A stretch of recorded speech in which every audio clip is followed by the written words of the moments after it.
Hello बच्चों, let's see this question says draw the PV diagram for the following cyclic processes: isobaric expansion from A to B, isochoric pressure drop from B to C, isothermal compression from C to A. So the key concept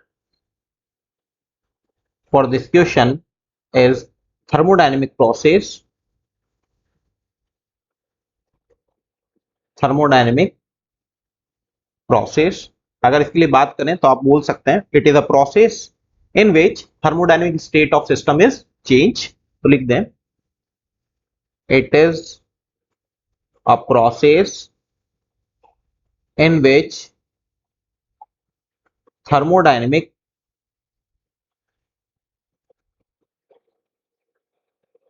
state of system is changed. तो हमें बनाना है एक PV diagram और cyclic process का भी ध्यान रखना है. बनाए एक एक्सिस पे प्रेशर और दूसरी एक्सिस पे वॉल्यूम. तो इधर लिख देंगे आप वॉल्यूम, इधर लिख देंगे आप प्रेशर इंक्रीमेंट. नाउ अगर हम लोग बात करें यहाँ पे तो सबसे पहले एक पॉइंट पकड़ लें. बोल रहा है आइसोबैरिक एक्सपेंशन है. जैसे हमारे पास में ए पॉइंट है कोई, तो ये ए पॉइंट लिख दीजिए. एक्सपेंशन है यानी कि प्रेशर आपका आइसोबैरिक होने की वजह से प्रेशर हो गया आपका कांस्टेंट, और एक्सपेंशन है मतलब वॉल्यूम आपका बढ़ रहा है. तो यहाँ पे बी पॉइंट मार्क कर दें. तो ये हो गया आपका isobaric expansion in which pressure is constant और वॉल्यूम आपका बढ़ेगा ही.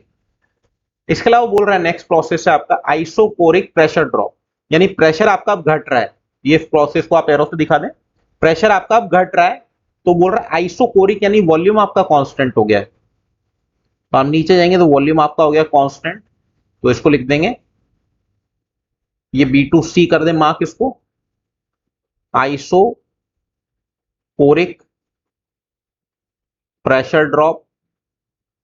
अगर यहां से देखें तो वॉल्यूम इज कांस्टेंट. नेक्स्ट है आइसोथर्मल कंप्रेशन, यानी कि अगर यहां से बात करें कंप्रेशन की बात कर रहा है. किसकी बात कर रहा है? कंप्रेशन की. तो अगर देखें यहां से तो आइसोथर्मल कंप्रेशन में this is the graph of isothermal compression. और सही बना देते हैं.